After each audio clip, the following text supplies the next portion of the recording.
Leitura do livro de Romanos, capítulos 5 a 8, na versão da Bíblia King James 1611, que é marca da BV Books.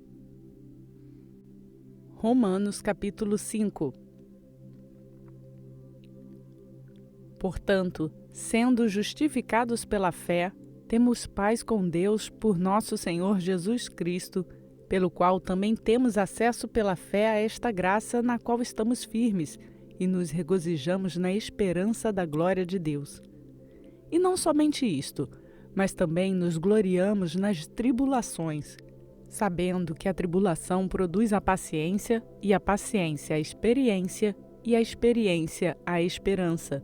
E a esperança não nos envergonha, porque o amor de Deus está derramado em nossos corações pelo Espírito Santo que é dado a nós. Porque estamos nós ainda sem força, Cristo, a seu tempo, morreu pelos ímpios. Pois dificilmente alguém morrerá por um homem justo. Talvez alguém ouse morrer pelo homem bom. Mas Deus demonstra seu amor para conosco em que, sendo nós ainda pecadores, Cristo morreu por nós. Portanto, muito mais agora, tendo sido justificados pelo seu sangue, nós queremos ser salvos da ira por ele. Porque se nós, sendo inimigos, fomos reconciliados com Deus pela morte de seu Filho, muito mais, tendo sido reconciliados, seremos salvos pela sua vida. E não somente isto, mas também nos regozijamos em Deus por nosso Senhor Jesus Cristo, pelo qual agora recebemos a reconciliação. Portanto, como por um homem o pecado entrou no mundo, e pelo pecado a morte, assim também a morte passou a todos os homens, porque todos pecaram. Porque até a lei, o pecado estava no mundo, mas o pecado não é imputado quando não há lei. No entanto, a morte reinou desde Adão até Moisés, até mesmo sobre aqueles que não tinham pecado à semelhança da transgressão de Adão, o qual é a figura daquele que há de vir. Mas o dom gratuito também não é como a transgressão, porque se pela transgressão de um morreram muitos, muito mais abundou a graça de Deus para os muitos e o dom pela graça de um homem, Jesus Cristo. E não foi assim o dom como transgressão por um só que pecou, porque o juízo veio por uma transgressão para a condenação, mas o dom gratuito veio de muitas transgressões para a justificação. Porque se pela transgressão de um homem a morte reinou no meio de um, muito mais os que recebem a abundância da graça e o dom da justiça reinarão em vida por meio de um, Jesus Cristo. Portanto, assim como pela transgressão de um veio o juízo sobre todos os homens para condenação, assim também pela justiça de um veio o dom gratuito sobre todos os homens para justificação de vida. Porque assim como pela desobediência de um só homem muitos foram pecadores, assim pela desobediência de um muitos serão feitos justos. Além disso, veio a lei para que a transgressão abundasse, mas onde o pecado abundou, superabundou a graça, para que assim como o pecado reinou na morte, também a graça reinasse pela justiça para a vida eterna, por Jesus Cristo, nosso Senhor. Lembre-se de deixar o seu like no canal. Romanos, capítulo 6. O que diremos então?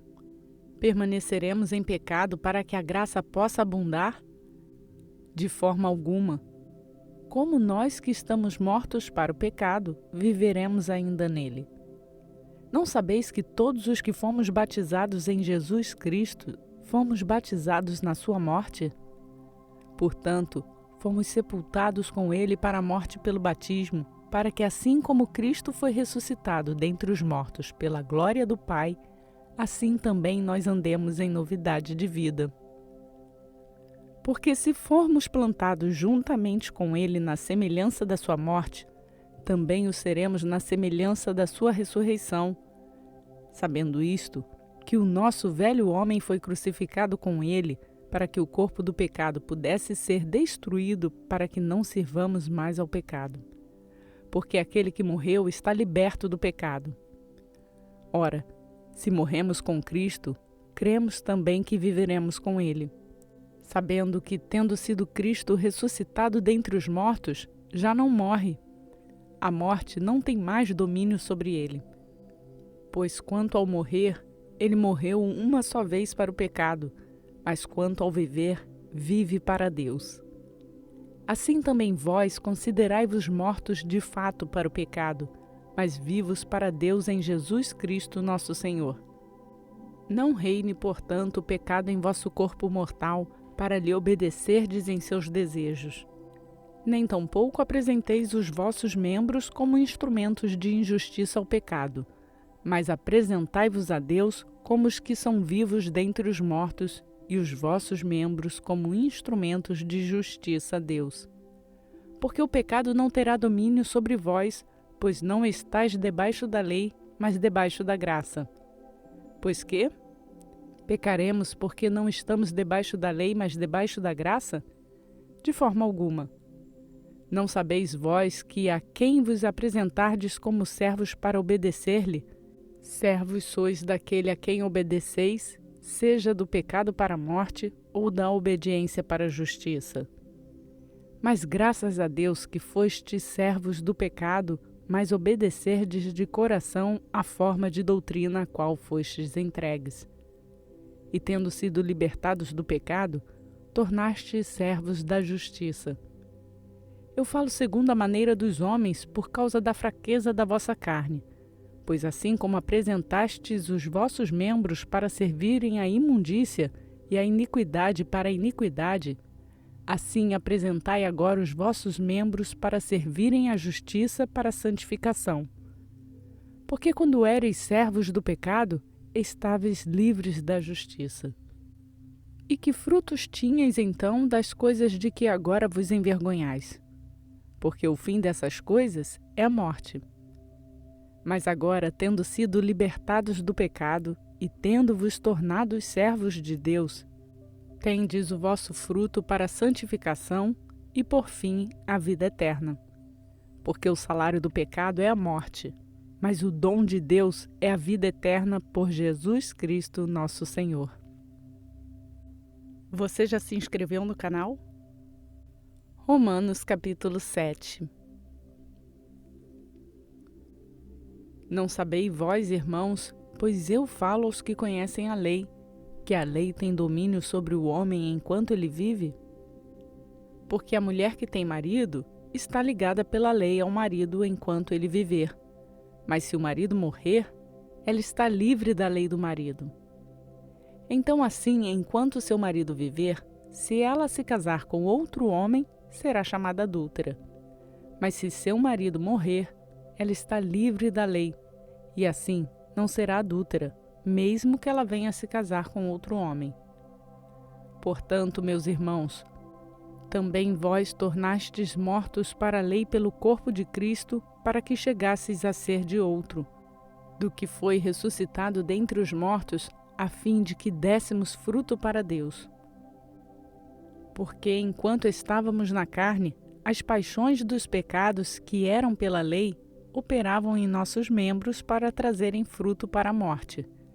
Mas agora temos sido libertos da lei, tendo morrido para aquilo em que estávamos retidos, para que servamos em novidade de espírito e não na velhice da letra. O que diremos então? A lei é pecado? De forma alguma. Porém, eu não conheci o pecado senão pela lei, porque eu não conheceria o desejo se a lei não dissesse: tu não cobiçarás. Mas o pecado, tomando ocasião pelo mandamento, operou em mim todo tipo de concupiscência, porque sem a lei o pecado está morto. Outrora eu estava vivo sem a lei, mas quando o mandamento veio, o pecado reviveu e eu morri. E o mandamento que era ordenado para a vida, eu achei que era para a morte. Mas o pecado, tomando ocasião pelo mandamento, me enganou e por ele me matou. Portanto, a lei é santa e o mandamento santo, justo e bom. Então, o que me é bom tornou-se em morte? De forma alguma. Mas o pecado, para que se mostrasse pecado, operou a morte em mim pelo que é bom, a fim de que pelo mandamento o pecado se tornasse excessivamente pecaminoso. Porque nós sabemos que a lei é espiritual, mas eu sou carnal, vendido sob o pecado. Porque o que eu faço não o permito, pois o que eu quero, isso não faço, mas o que odeio, isso eu faço. E se eu faço o que não quero, eu consinto que a lei é boa.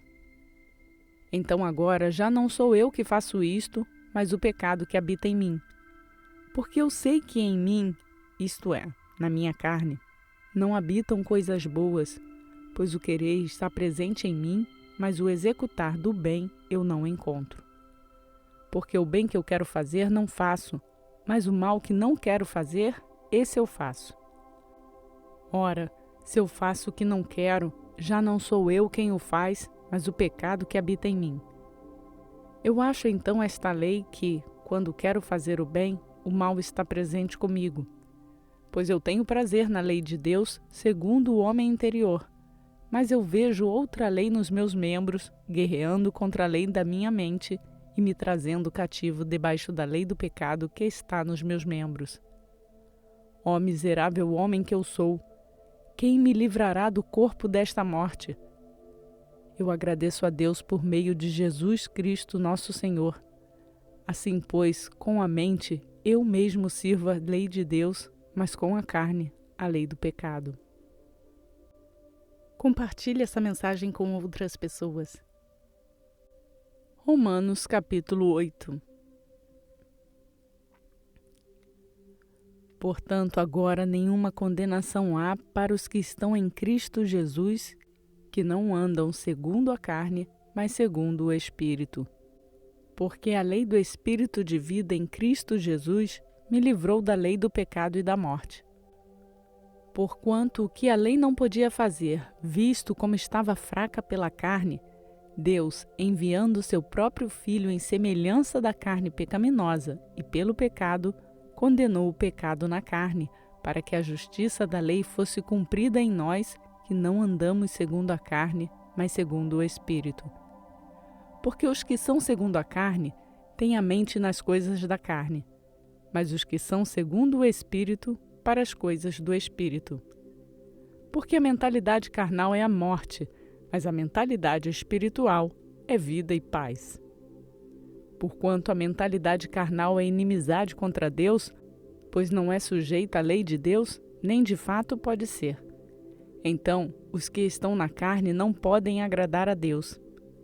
Mas vós não estáis na carne, mas no Espírito, se é que o Espírito de Deus habita em vós.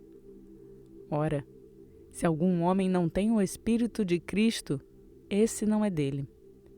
E se Cristo está em vós, o corpo está morto por causa do pecado, mas o Espírito é vida por causa da justiça. Mas se o Espírito daquele que ressuscitou a Jesus dentre os mortos habita em vós, aquele que ressuscitou a Cristo dentre os mortos também vivificará os vossos corpos mortais pelo seu Espírito que habita em vós. Portanto, irmãos, nós somos devedores, não à carne para vivermos segundo a carne. Porque se viverdes segundo a carne, morrereis. Mas se através do Espírito mortificardes as obras do corpo, vivereis. Porque todos os que são guiados pelo Espírito de Deus, esses são filhos de Deus. Porque não recebestes um espírito de servidão para novamente temerdes, mas recebestes o Espírito de adoção, pelo qual clamamos: Abba, Pai. O mesmo Espírito dá testemunho com o nosso espírito de que somos filhos de Deus. E se filhos são herdeiros, herdeiros de Deus e herdeiros com Cristo, se então nós sofremos com Ele, que também nós sejamos glorificados juntos. Porque eu considero que os sofrimentos deste tempo presente não são dignos de serem comparados com a glória que há de ser revelada em nós. Porque a ardente expectativa da criatura espera pela manifestação dos filhos de Deus. Porque a criatura ficou sujeita à vaidade, não voluntariamente, mas por causa do que a sujeitou em esperança, porque a própria criatura também será libertada da servidão da corrupção para a gloriosa liberdade dos filhos de Deus. porque sabemos que toda a criação geme e uníssono sofre dores de parto até agora. E não só ela, mas nós mesmos também, que temos as primícias do Espírito, também gememos em nós mesmos, esperando a adoção, a saber, a redenção do nosso corpo. Porque somos salvos pela esperança, mas a esperança que se vê não é esperança, como, pois, esperançar o que um homem vê. Mas se esperarmos o que não vemos, então com paciência o aguardamos. Semelhantemente, o Espírito também nos ajuda em nossas fraquezas, porque não sabemos o que devemos orar como convém. Mas o próprio Espírito intercede por nós com gemidos que não podem ser proferidos. E aquele que examina os corações sabe qual é a intenção do Espírito, porque ele faz intercessão pelos santos segundo a vontade de Deus. E nós sabemos que todas as coisas trabalham juntamente para o bem daqueles que amam a Deus, daqueles que são chamados de acordo com o seu propósito. Para quem ele conheceu antes, ele também os predestinou para serem conformes à imagem do seu Filho, para que ele pudesse ser o primogênito dentre muitos irmãos. Além disso, aos que ele predestinou, a estes também os chamou, e aos que ele chamou, a estes também justificou. E aos que justificou, a estes também glorificou. O que diremos então a estas coisas? Se Deus é por nós, quem pode ser contra nós? Aquele que não poupou a seu próprio Filho, mas o entregou por todos nós, como não nos dará gratuitamente também com ele todas as coisas? Quem acusará alguma coisa aos escolhidos de Deus? É Deus quem os justifica. Quem é o que condenará? É Cristo que morreu, sim, que foi ressuscitado, o qual está à direita de Deus e também intercede por nós. Quem nos separará do amor de Cristo? Será a tribulação, ou a angústia, ou a perseguição, ou a fome, ou a nudez, ou o perigo, ou a espada? Como está escrito, por causa de ti somos mortos todo dia. Somos considerados como ovelhas para o matadouro. Mas em todas estas coisas, somos mais do que vitoriosos através daquele que nos amou. Porque eu estou convencido de que nem a morte, nem a vida, nem os anjos, nem os principados, nem as potestades, nem as coisas do presente, nem as coisas por vir, nem a altura, nem a profundidade, nem alguma outra criatura será capaz de nos separar do amor de Deus que está em Jesus Cristo, nosso Senhor. Nossa leitura foi realizada na versão da Bíblia King James 1611, que é publicada pela BV Books no Brasil. Pela graça do Senhor que está sobre nossas vidas, concluímos mais um dia de leitura do nosso plano de leitura bíblica. Compartilhe esta palavra com outras pessoas. Façamos com que mais pessoas conheçam a vontade de Deus, conheçam a sua palavra. Antes de finalizar, eu vou pedir para você deixar o seu like no vídeo, se inscrever no canal e ativar o sininho para ser notificado todas as vezes que uma nova leitura for postada. Que a graça do Senhor Jesus Cristo esteja contigo.